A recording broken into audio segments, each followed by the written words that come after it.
ইসরায়েলে প্রথমবারের মতো সেজ্জিল ক্ষেপণাস্ত্র হামলা ইরানের, তেহরানেও পাল্টা আক্রমণ। দুই পক্ষের কেউ আলোচনায় আগ্রহী না হওয়ায় দীর্ঘমেয়াদী যুদ্ধের শঙ্কা।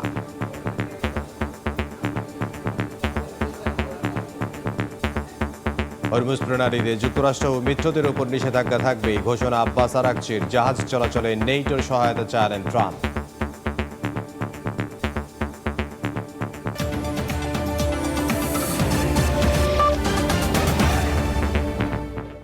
আন্তর্জাতিক সময়ের সঙ্গে আছে আমি ইমদাদুল হক। ইসরায়েলে প্রথমবারের মতো সেজ্জিল ক্ষেপণাস্ত্র ছুড়েছে ইরান। আইআরজিসির দাবি, হামলায় ইসরায়েলের একাধিক কৌশলগত স্থাপনা লক্ষ্যবস্তু করা হয়। আমিরাত, বাহরাইন, কুয়েত, সৌদি আরবেও হামলা চালানো হয়েছে। তেহরানেও পাল্টা আক্রমণ চালিয়েছে ইসরায়েল। সরকারি অবকাঠামোয় হামলার পরিধি বাড়ানো হচ্ছে বলে জানিয়েছে আইডিএফ। এদিকে ইরান যুদ্ধবিরতি চায়। ট্রাম্পের এই দাবিকে মিথ্যা উল্লেখ করে ওয়াশিংটনের সঙ্গে আলোচনায় আগ্রহী নয় বলে জানিয়েছেন পররাষ্ট্রমন্ত্রী আব্বাস আরাকচি। যুদ্ধ বন্ধে ইসরায়েল ও লেবাননের প্রতিনিধিদের মধ্যে আলোচনার ইঙ্গিত দিয়েছে তেল আবিব। যুক্তরাষ্ট্র, ইসরায়েল ও ইরানের মধ্যে চলমান সংঘাতের মধ্যে প্রথমবারের মতো সেজ্জিল ব্যালিস্টিক ক্ষেপণাস্ত্র ব্যবহারের দাবি করেছে ইরান। ইসরায়েলের বিভিন্ন লক্ষ্যবস্তুতে হামলার সময় সেজ্জিলের পাশাপাশি খেইবার শেকান, গদর, ইমাদ এবং খোররাম শাহ ক্ষেপণাস্ত্র ব্যবহার করা হয়। ইরানের দাবি, এই হামলায় ইসরায়েলের একাধিক কৌশলগত স্থাপনা লক্ষ্যবস্তু করা হয়। এর মধ্যে ছিল সামরিক শিল্প ও প্রতিরক্ষা অবকাঠামো এবং ইসরায়েলি সেনাদের সমাবেশস্থল। আইআরজিসির দাবি, হামলাগুলো নির্ভুলভাবে নির্ধারিত লক্ষ্যবস্তুতে আঘাত হানে। যার মার্কিন বিমান ঘাঁটিতেও হামলার দাবি করেছে আইআরজিসি। পাশাপাশি মার্কিন বিমানবাহী রণতরীকে সহায়তাকারীদের লক্ষ্যবস্তু করার হুঁশিয়ারি দিয়েছে বাহিনীটি। সেই সঙ্গে মার্কিন প্রেসিডেন্ট ডোনাল্ড ট্রাম্পকে চ্যালেঞ্জ জানিয়ে আইআরজিসির মুখপাত্র বলেন, সাহস থাকলে যেন যুক্তরাষ্ট্র পারস্য উপসাগরে জাহাজ পাঠায়। বাহরাইন, কুয়েত, সৌদি আরবেও আক্রমণ চালিয়েছে ইরান। বাগদাদ বিমানবন্দরে ড্রোন ও রকেট হামলা হয়। কুয়েতে বিমানবন্দরেও ড্রোন হামলায় ক্ষয়ক্ষতির খবর পাওয়া গেছে। এদিকে যুদ্ধ বন্ধে যুক্তরাষ্ট্রের সঙ্গে আলোচনায় ইরান আগ্রহী নয় বলে জানিয়েছেন দেশটির পররাষ্ট্রমন্ত্রী আব্বাস আরাকচি। আমরা স্থিতিশীল এবং শক্তিশালী। আমরা শুধুমাত্র আমাদের জনগণকে রক্ষা করছি। যুক্তরাষ্ট্রের সঙ্গে আলোচনার কোনো কারণ আমরা দেখি না। কেন করব আলোচনা?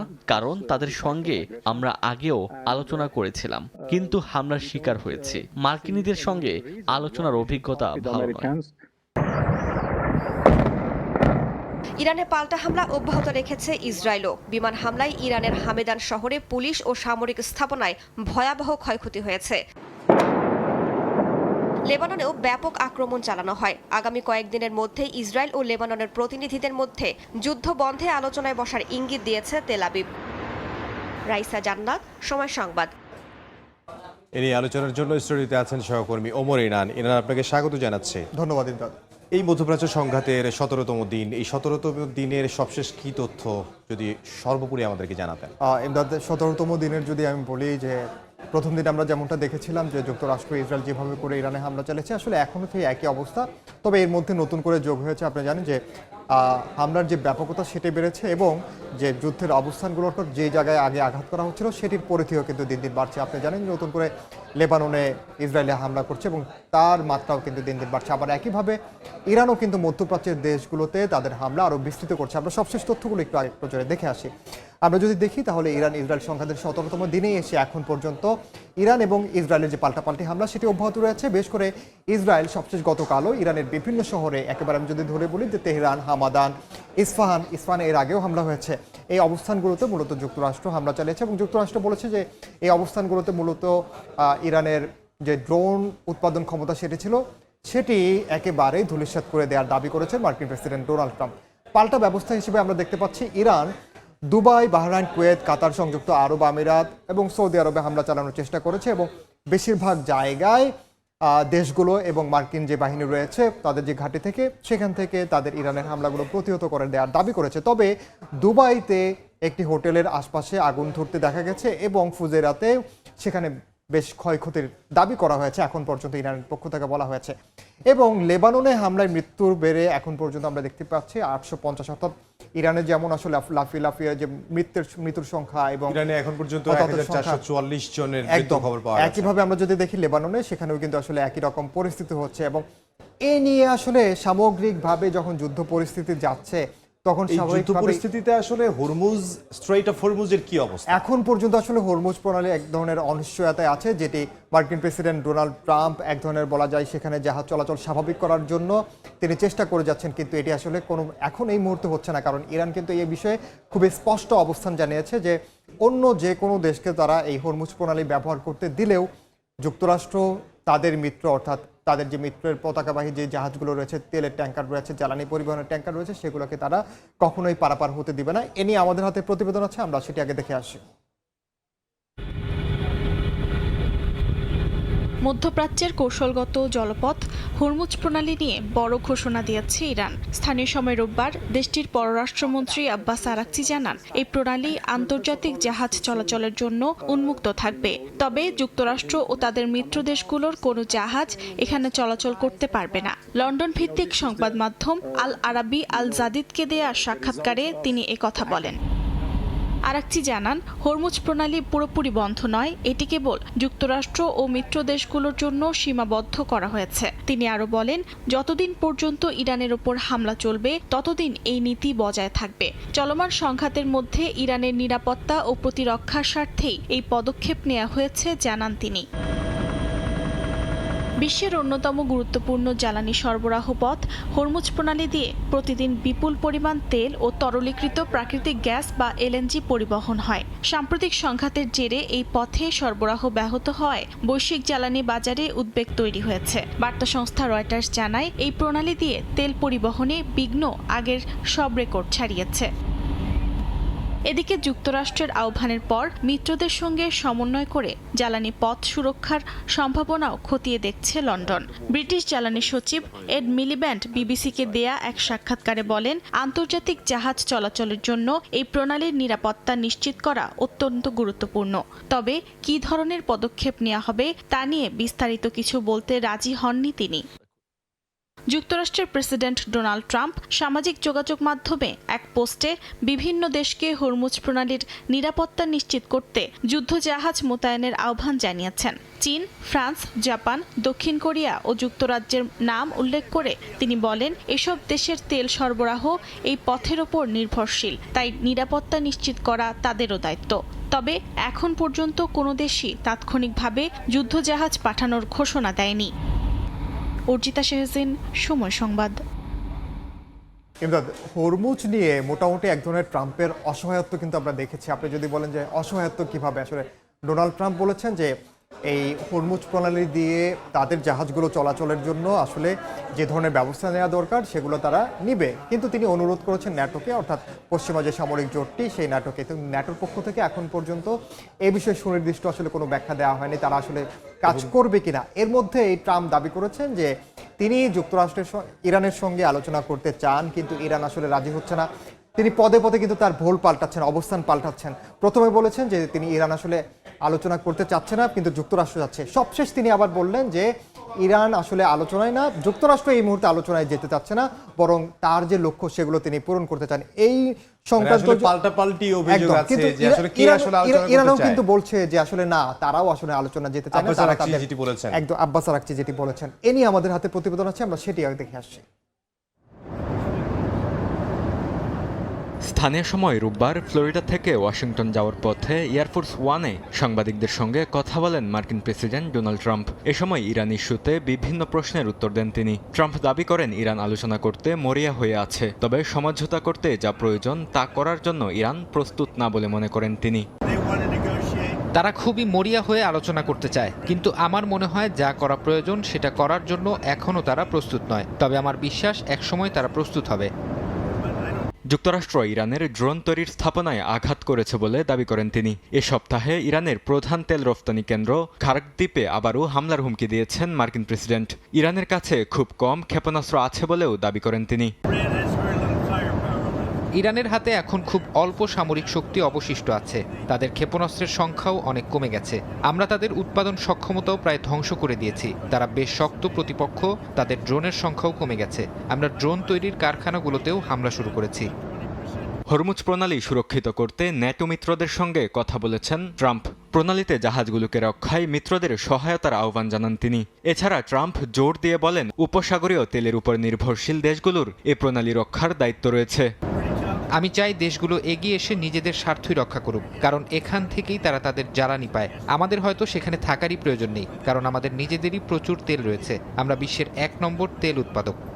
সামাজিক মাধ্যম ট্রুথ সোশ্যালে দেয়া পোস্টে ইরান যুদ্ধের কাভারেজ নিয়ে মার্কিন সংবাদ মাধ্যমগুলোর উপর তীব্র ক্ষোভ ঝাড়েন ট্রাম্প। গণমাধ্যমগুলো মিথ্যা তথ্য ছড়ায় এমন দোষারোপ করে তাদের বিরুদ্ধে রাষ্ট্রদ্রোহের অভিযোগ আনার আহ্বান জানান তিনি। বরকতুল্লাহ, সময় সংবাদ। প্রতিবেদনটিতে আমরা বেশ কিছু জিনিস দেখলাম। এর আগেও আমরা দেখেছি ডোনাল্ড ট্রাম্প সবসময় মিডিয়ার যারা থাকেন তাদের প্রতি একটু বিরাগ ভাজন হয়ে থাকেন এবং অনেক রিপোর্টার আছে তাকে প্রশ্ন করার পরে তিনি আসলে এটি উত্তর দেন কিন্তু না। খুবই স্বাভাবিক, কারণ ট্রাম্প এবং নিজের তিনি এখনো অবস্থানে বলছেন যে একই মিডিয়া রকম- আসলে মিথ্যা তথ্য ছড়াচ্ছে। এবং তিনি কিন্তু গতকালও তিনি বলেছেন যে আসলে ইরানের সঙ্গে তিনি একটি চুক্তিতে যাওয়ার জন্য চেষ্টা করছেন, কিন্তু ইরান আসলে এখন পর্যন্ত রাজি হচ্ছে না। তারপর দিনই কিন্তু আবার তিনি তার অবস্থান পাল্টেছেন। আমরা একটু আমাদের সবশেষে এই সংক্রান্ত কিছু তথ্য আছে সেগুলো দেখি। যদি আমরা দেখি যে মধ্যপ্রাচ্য সংঘাত ঘিরে মার্কিন প্রেসিডেন্ট ডোনাল্ড ট্রাম্প সবশেষ যেটি বলেছেন যে তিনি যুদ্ধ বন্ধে ইরানের সঙ্গে আলোচনার চেষ্টা চালাচ্ছেন, কিন্তু আলোচনার জন্য ইরান এখনো প্রস্তুত নয় এমনটা তাকে জানানো হয়েছে। অর্থাৎ আসলেই ইরান প্রস্তুত নয়, কারণ ইরান বলেছে যে তারা 3টি শর্ত দিয়েছিল, সেই 3টি শর্ত যদি মেনে নেয় সেক্ষেত্রে তারা আলোচনায় বসবে। এবং আব্বাস আরাকচি নতুন করে বলেছে তারা তাদের যুদ্ধ জয়ের ব্যাপারে তারাও আসলে লক্ষ্যে অবিচল রয়েছে এবং তারা এই যুদ্ধে তারা জয়ী হতে চায়। এবং হরমুজ প্রণালীতে জাহাজ চলাচলে ন্যাটোর সহায়তা কামনা করেছেন ট্রাম্প। এটি কিন্তু ট্রাম্পের এক ধরনের অসহায় আকুতি যদি আমি বলি আসলে ভুল হবে না, কারণ আপনি জানেন যে শুরু থেকে ন্যাটো মিত্রদের বিশেষ করে ইউরোপীয় দেশগুলোর কাছ থেকে তিনি কিন্তু এই যুদ্ধের ব্যাপারে সহযোগিতার জন্য যেভাবে সহযোগিতা চেয়েছেন, সব দেশ যে সমান তালে সহযোগিতা করেছে তেমনটা কিন্তু নয়। কারণ আপনি জানেন এর মধ্যে স্পেন তারা তাদের ঘাঁটি ব্যবহার করতে দেয়নি, ইতালির প্রধানমন্ত্রীও একভাবে অস্বীকৃতি জানিয়েছে। প্রথম দিকে আমরা দেখেছি ব্রিটেনও বলেছে আমরা এই যুদ্ধে জড়াতে চাই না। সবশেষ এখন তিনি ন্যাটো মিত্রদেরকে এক ধরনের হুমকি দিয়েছেন, যদি এই হরমুজ প্রণালী সুরক্ষিত করতে যদি আসলে ন্যাটো ব্যর্থ হয় সেক্ষেত্রে ভবিষ্যতের জন্য আরো অনেক বড় অন্ধকার, কে সাহায্য করছে আর কে সাহায্য করছে না তাদেরকে মনে রাখা হবে এমন বক্তব্য এই ধরনের তিনি হুঁশিয়ারি দিচ্ছেন। এবং এটি কিন্তু আসলে ইঙ্গিত দেয় যে ট্রাম্প এক ধরনের এই মুহূর্তে এসে কোণঠাসা হয়ে পড়েছেন, তিনি তার প্রয়োজনীয় সহায়তা আসলে তার মিত্রদের কাছ থেকে পাচ্ছেন না। এমনভাবে আসলে এই সংঘাত চলছে এবং আসলে এর পেছনে আসলে কারণটা কি? এই যে মিত্রদের কাছ থেকে সহায়তা পাচ্ছে না, এটার পেছনে কি গ্রিনল্যান্ড দখল করতে চেয়েছিল, ইউরোপের উপর চাপ সৃষ্টি করতে চেয়েছিল, সেগুলো কি কোনো কারণ কিনা? এই যুদ্ধ শুরুর যেই যদি বলি যে আপনার কারণটা কি, সেই কারণটাই আসলে এখন পর্যন্ত ট্রাম্প বৈধ কারণ হিসেবে তিনি দাঁড় করাতে পারেননি। যদি অবৈধ কারণ হিসেবে হয়ে থাকে সেক্ষেত্রে তাদের দেশে সরকার প্রধানগুলো দেশের ভিতরে কিন্তু রোশানালো পড়বে, এটা নিয়ে আসলে কোনো সন্দেহ নয়। কারণ হচ্ছে বৈশ্বিক অর্থনৈতিক যে ধাক্কা সেটি। ইনান, আপনাকে অসংখ্য ধন্যবাদ আমাদের সঙ্গে যোগ দেওয়ার জন্য। সহকর্মী ওমর ইনান আমাদের সঙ্গে যোগ দিয়েছিলেন। আন্তর্জাতিক সময় আরো থাকছে। গাজা ইসরায়েলি হামলায় পুলিশ সহ 12 ফিলিস্তিনি নিহত, সীমিত আকারে রাফা ক্রসিং খোলার ঘোষণা, তেল আবিবের পবিত্র কদরের রাতে আল আকসায় প্রবেশে বাধা। যুক্তরাষ্ট্র ইসরায়েলের হামলার জেরে ইরানকে ঘিরে মধ্যপ্রাচ্যে অচল হয়ে পড়েছে সার সরবরাহের গুরুত্বপূর্ণ পথ। বন্ধ হয়ে যাচ্ছে উপসাগরীয় অঞ্চলের সার কারখানা, স্থবির হয়ে পড়েছে হরমুজ প্রণালী দিয়ে বাণিজ্য। বিশেষজ্ঞরা সতর্ক করেছেন এই সংকট দীর্ঘ হলে বৈশ্বিক খাদ্য সরবরাহ ব্যবস্থা হুমকির মুখে পড়তে পারে। মার্কিন ইসরায়েলি হামলার জেরে ইরানের সঙ্গে চলমান যুদ্ধের প্রভাব এখন ছড়িয়ে পড়ছে বৈশ্বিক কৃষি ও খাদ্য সরবরাহ ব্যবস্থায়। উপসাগরীয় অঞ্চলের একাধিক সার কারখানা বন্ধ হয়ে যাওয়ার পাশাপাশি কার্যত অচল হয়ে পড়েছে হরমুজ প্রণালী, যে পথ দিয়ে বিশ্বের প্রায় 1/3 নাইট্রোজেন সার পরিবহন করা হয়। জাতিসংঘের তথ্য অনুযায়ী ফেব্রুয়ারিতে যেখানে প্রতিদিন গড়ে 129টি জাহাজ চলাচল করত, মার্চের শুরুতে তা নেমে এসেছে মাত্র 4টিতে। যুদ্ধের কারণে সরবরাহ ব্যাহত হওয়ায় আন্তর্জাতিক বাজারে দ্রুত বাড়ছে সারের দাম। যুদ্ধ শুরুর আগে প্রতি টন ইউরিয়ার দাম ছিল প্রায় $464, যা এখন বেড়ে দাঁড়িয়েছে $594। একই সময়ে ফসলের উৎপাদন বাড়াতে ব্যবহৃত সালফারের দামও চীনা বাজারে 20% বেশি বেড়েছে। বাড়তি সামুদ্রিক জ্বালানি ও বিমা ব্যয় পরিস্থিতিকে আরও জটিল করে তুলছে।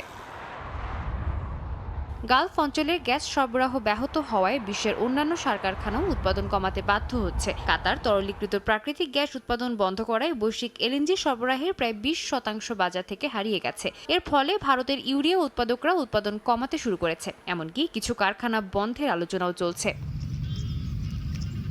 এই পরিস্থিতিতে সবচেয়ে বড় ঝুঁকিতে রয়েছে দরিদ্র ও উন্নয়নশীল দেশগুলো। জাতিসংঘের এক প্রতিবেদনে বলা হয়েছে Sudan, Sri Lanka, Tanzania, Somalia, Kenya ও মোজাম্বিক এই দেশগুলো উপসাগরীয় অঞ্চলের সারের উপর সবচেয়ে বেশি নির্ভরশীল।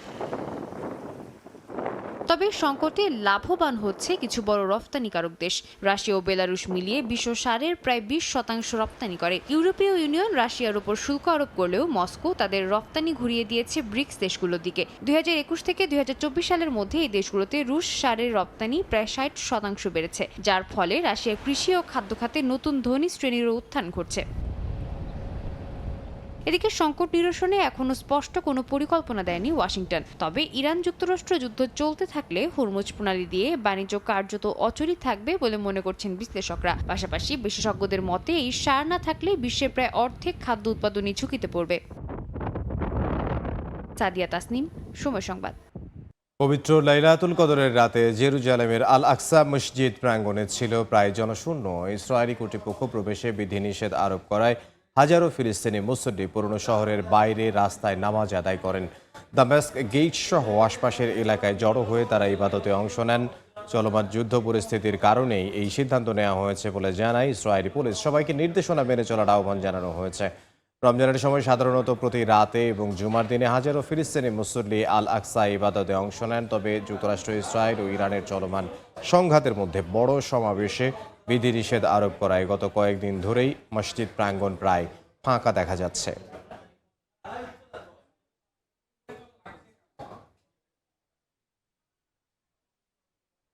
আন্তর্জাতিক সময় আরো থাকছে। And the Oscar goes to One Battle After Another, Paul Thomas Anderson. অস্কারে ওয়ান ব্যাটল আফটার অ্যানাদার সিনেমার জয়কার সেরা অভিনেতা মাইকেল জর্ডন, অভিনেত্রী বাকলি ভিজুয়াল ইফেক্টস জিতল অ্যাভাটার ফায়ার অ্যান্ড অ্যাশ। ফিলিস্তিনের ডুরা শহরে হামলা চালিয়ে একটি আবাসিক ভবন গুঁড়িয়ে দিয়েছে দখলদার বাহিনী। স্থানীয় সময় রোববার দক্ষিণ পশ্চিম তীরের হেব্রন শহরের কাছে হামলা চালানো হয়। এর আগে ভবন থেকে বাসিন্দাদের সরে যাওয়ার নির্দেশ দেওয়া হয়। ফিলিস্তিনের সরকারি সংবাদ সংস্থা ওয়াফা জানায় বাড়িটি ফিলিস্তিনি বন্দি আজমি আবু হেইলের বাবার। তাকে 1 বছর আগে বেথলহেমের কাছে গুলি চালানোর অভিযোগে বন্দী করা হয়। দখলদাররা আশপাশের এলাকায় খালি করে 3তলা ভবনটিতে বিস্ফোরণ ঘটায়।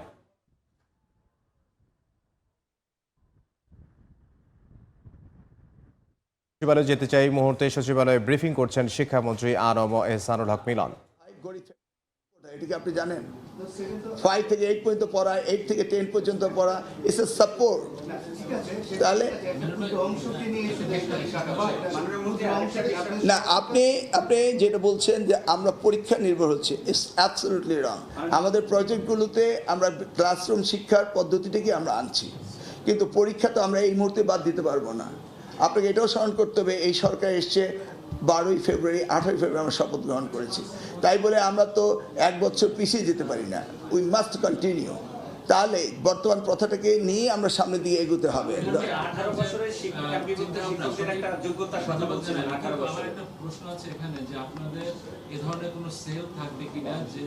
আচ্ছা, আমি তো আমার অন্যান্যগুলি ঘোষণা করতে পারিনি। আচ্ছা, আপনি আমার পুরো প্রোগ্রামটা বলি। আমরা করতে গেলাম, লটারি পর্যন্ত গেলাম, তারপরে আমরা ম্যানেজমেন্ট কমিটিগুলিকে আবার রিস্টাবলিশ করেছি। আমাদের প্রত্যেকটি বেজ লাইন হচ্ছে ডিগ্রি,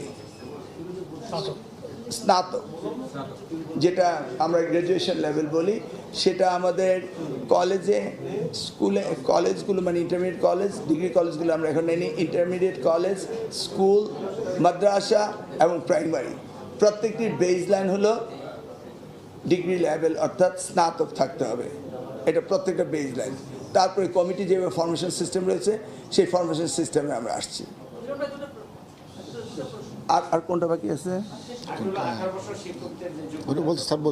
সব বলছি, এবার বলেন।